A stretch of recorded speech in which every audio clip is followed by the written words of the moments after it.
जो मित्रों का प्रेशर होता है, अच्छा या बुरा,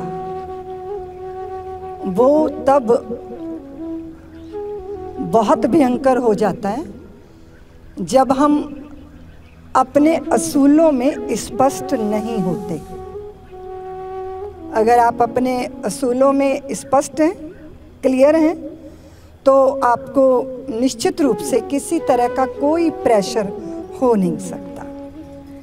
प्रेशर, आपने जब बातें की कि मित्रों के कारण आप पढ़ते हो, तो इसका मतलब क्या है? बहुत अच्छी बात है उनके लिए कि कम से कम मित्रों के कारण पढ़े तो, किंतु अगर पढ़ाई सिर्फ एग्जाम के लिए थी तो ये तो कोई बहुत बड़ी बात नहीं हुई।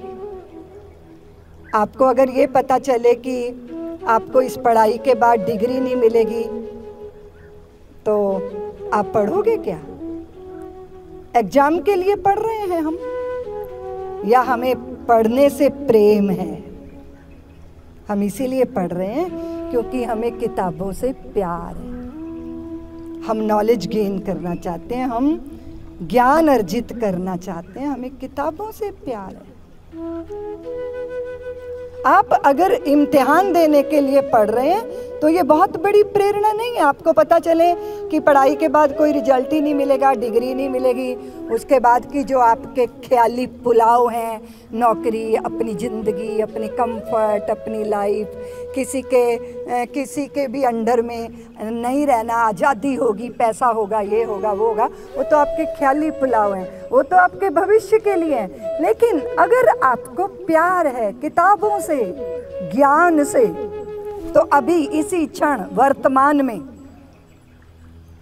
जो अभी, वो भविष्य की कल्पना छोड़ दीजिए, लेकिन अभी वर्तमान में आप वो सुख पाएंगे जिसकी किसी भी तरह से कोई दूसरी तुलना की नहीं जा सकती। आप अपनी माँ के पास इसीलिए बैठे हो, वो बीमार है, कर्तव्य से बैठे हो, या फिर जब वो शॉपिंग करवाने जाएगी तो आपके लिए वो सारी व्यवस्था नहीं करेगी जो उसे करनी है, उसके पास पटाने के लिए बैठे हो, या फिर आपकी माँ बीमार है और आपको उससे प्यार है, प्रेम है, इसलिए आप उसके पास बैठे हो। बैठना सबका एक सा है,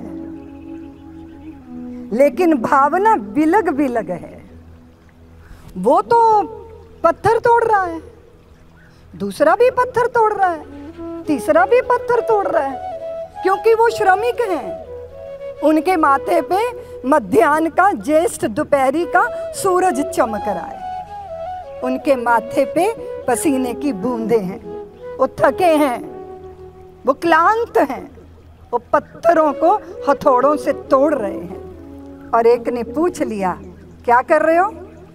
उसने हथौड़ा साइड में रखा और फिर बोला, क्या कर रहा हूँ? किस्मत के पत्थर फोड़ रहा हूँ। और क्या कर रहा हूँ? ऐसी है किस्मत, ऐसा है प्रारब्ध। उसने दूसरे मजदूर से पूछा, तू क्या कर रहा है?